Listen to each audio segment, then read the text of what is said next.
remember the recent Facebook craze, the Ice Bucket Challenge. While most of you know the Ice Bucket Challenge was for ALS, very few of you know what ALS does to the human body.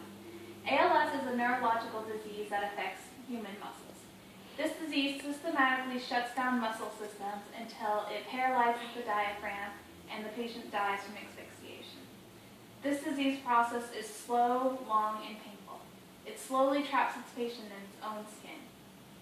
But what if there was a way for healthcare workers to help end the disease before it got to this terrifying death?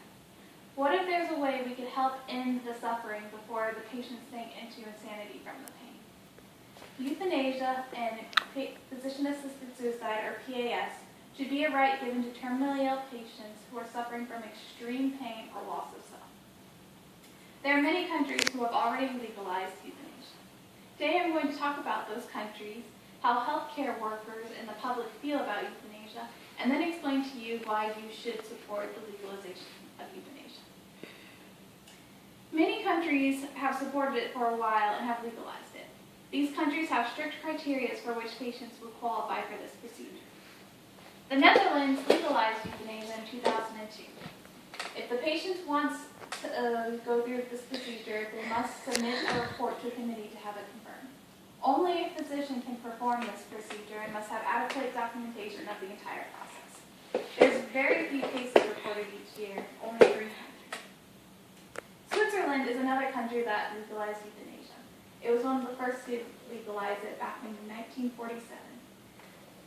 Switzerland is less strict with its regulations of euthanasia. There are 4 PAS organizations in Switzerland that give out information and perform these procedures. Switzerland has a higher rate of cases in them because they are one of the few countries that allow the procedure to be performed on foreigners, so many people from the neighboring countries of Germany and the UK and France come to them. While only a few of European countries allow for euthanasia, many countries have the population in support of it.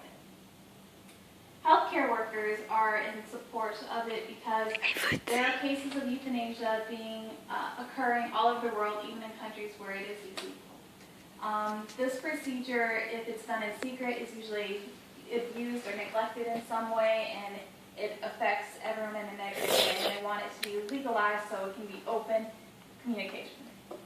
Another reason why they want to legalize it is because they're one-on-one with their patients and realize that their pain and suffering and that there's not anything they can do for them. The public supports it in many countries. In America, 7 out of 10 people support euthanasia and PAS. There are 4 states who have already legalized PAS: Washington, Oregon, Montana, and in 2013, Vermont. 80% of the UK population is in support for euthanasia and PSA, and it gained so much popularity that it had a bill proposed to Parliament. The third country that has high support for it is Germany. 74% of its population agree that euthanasia should be a legal option for terminally ill patients. Now that I have discussed the support for it, I want to explain to you why you should support the legalization of euthanasia. Legalization of euthanasia would offer a safe legal way for an individual to choose an end to the suffering they have. As I mentioned earlier, these procedures are already happening in secret around the world. If there was open communication between the patient and the doctors and everyone involved, there would be less abuse and neglect, and overall everything would be transparent, and there would be no questioning of who's gaining from who. It would be very obvious it was the patient's decision. Sick patients and their family members really want this option. Everyone wants to remember their loved one with happy memories, not doubled over in pain. The patients and their family members are going to places where it is legal, like Switzerland, to have these performed. Officials are worried because people are so desperate they're flying in and getting these operations the next day. If euthanasia was legalized, not many cases would happen. Statistics show that a case study in the Netherlands that 70% of the people who inquire about euthanasia after receiving confirmation never ask about it again. They don't necessarily want it, but they want to know that that option is available. Living in a state of extreme duress that only ends in death is not fair for anyone. I have presented to you today examples of where it is working around the world and how the people in these countries feel about it. I've explained how healthcare workers are in support of it because it is the humane thing to do. And I have implored for you guys today to consider legalizing euthanasia.